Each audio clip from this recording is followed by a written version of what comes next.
Hi, my name is Stella Taki. Today I'm here to talk about prison reform. No one truly knows a nation until one has been inside its jails.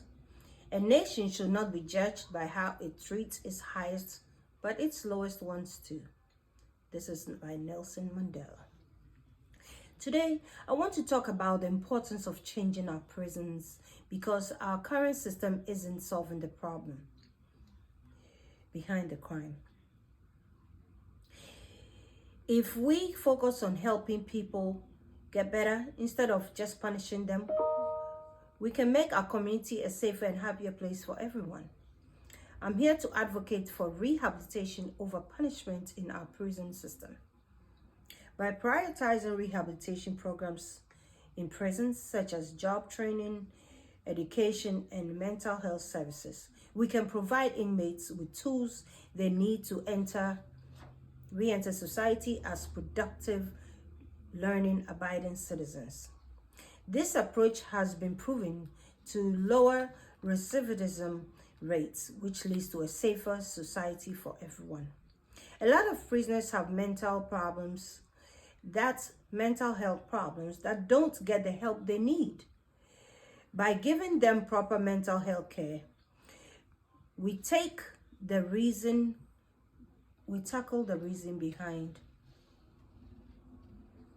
Do you want to put it up? I said when I do this. Okay, that's okay. We'll cut that out. So read this last part here again. A lot of prisoners just No, when I finish, take it out. No, read that part that we can. I will, but I'm saying when I'm getting close, just take it down and just stick this one. A lot of prisoners have mental health problems that don't get the help they need. By giving them poorer mental health care, we can tackle the reason behind their crimes, making it less likely for them to do it again. This will make life easier if our neighborhoods for our neighborhoods and the police. I'd like to share a personal story about my son, who has been in jail for 2 years. When he was 18, he was found guilty of a crime and had to spend 7 years in Maryland prison. One day, a prison guard who did not like my son's appearance or the way he talks or whatever it was, mistreated him and hurt him badly. While my son was handcuffed, the guard took him into a dark hidden room and beat him and choked him until he lost consciousness. After the attack, they took my injured son to the medical office, but he did not receive proper medical care that he needed. My son reported a guard who hurt him, but nothing was done about it. Instead, they blamed my son for what happened and put him in a small, isolated cell for a year.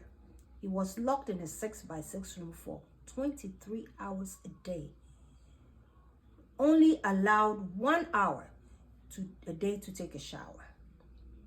While in solitary confinement, my son did not get the medicine he needed for his anxiety and did not receive any medical help. He had nobody to talk to. He could not even make a phone call. But sadly, his story is like many others in prison that people do not pay attention to. This kind of mistreatment by the prison must stop now. As you can see, this is very personal to me, and more must be done to change our current prison system.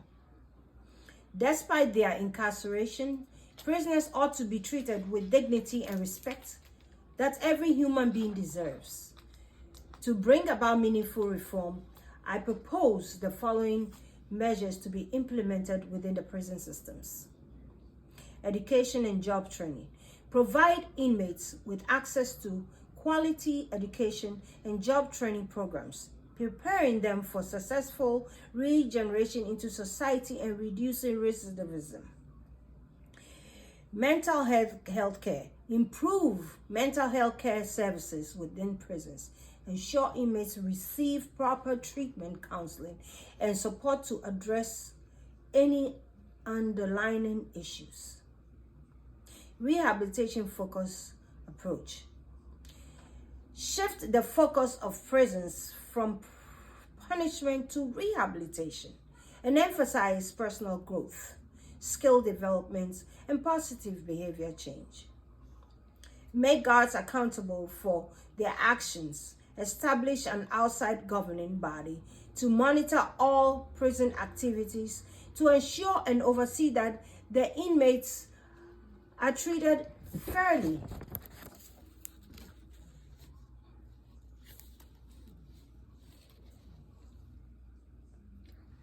Post-release support.